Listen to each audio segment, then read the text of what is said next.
ये बात है 1988 की न्यूयॉर्क में 8 लोगों की एक मीटिंग चल रही थी। इसे आप कोई नॉर्मल मीटिंग ना समझें, क्योंकि इसमें लैरी फिंक नामी एक शख्स भी मौजूद था।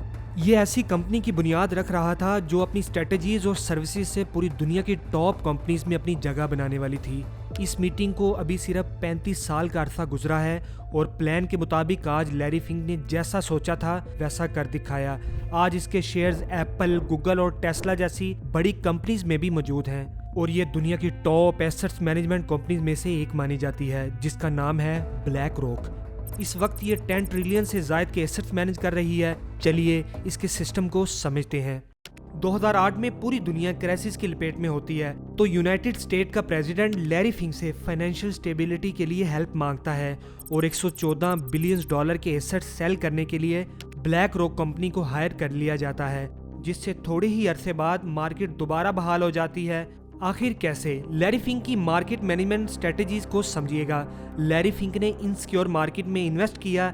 इस वक्त इतनी बड़ी कंपनी का इन्वेस्ट करना तमाम लोगों के लिए बहुत अच्छी खबर थी। इससे लोगों का एतमाद बहाल हुआ। लोगों को लगा कि क्राइसिस दूर हो रहा है, जिससे मार्केट में बहुत ज्यादा पैसा दोबारा आना शुरू हो गया।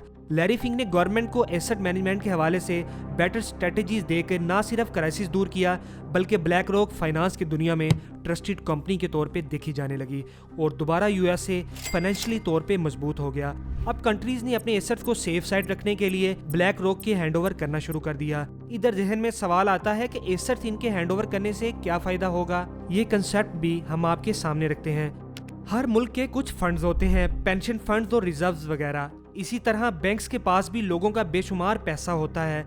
ये पैसा किसी ट्रस्टेड कंपनी की स्पुर्द कर दिया जाता है। ब्लैक रॉक की तरह फाइनेंशियल मैनेजमेंट करने वाली कंपनीज इन एसेट्स को बिजनेसेस में यूज करती हैं। अब जरा इस प्रोसेस को भी सिंपल वे में समझ लेते हैं। ब्लैक रॉक, जो कि मिडल मैन का किरदार अदा करती है, बैंक्स और स्टेट्स से पैसा लेकर दूसरी बड़ी बड़ी कंपनीज जैसा कि एप्पल, गूगल और अरामको वगैरह में इन्वेस्ट कर देती है। एक तरफ ये बैंक्स और स्टेट से इन्वेस्टमेंट की मद में पैसा लेती है और दूसरी तरफ जिन कंपनीज में इसने इन्वेस्ट किया होता है उनमें भी इसके अपने शेयर्स होते हैं। इसी तरह ये दोहरे प्रॉफिट से दिन ब दिन प्रोग्रेस करती चली जाती है और असल पैसे का मालिक एक आम आदमी उधर का उधर ही रहता है। पूरी दुनिया जितनी भी क्राइसिस में हो, लेकिन इसके सीईओ लैरी फिंक और इसके एआई टूल अलादीन ने ब्लैक रॉक को ग्रो ही किया है। ये अलादीन वो चिराग वाला अलादीन नहीं है, बल्कि एक आर्टिफिशियल इंटेलिजेंस सॉफ्टवेयर है।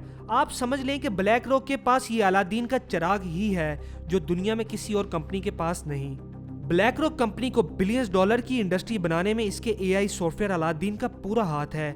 इस सॉफ्टवेयर को कोई बीट नहीं कर सकता, क्योंकि ये सॉफ्टवेयर इंसानी ब्रेन से भी तेज काम करता है।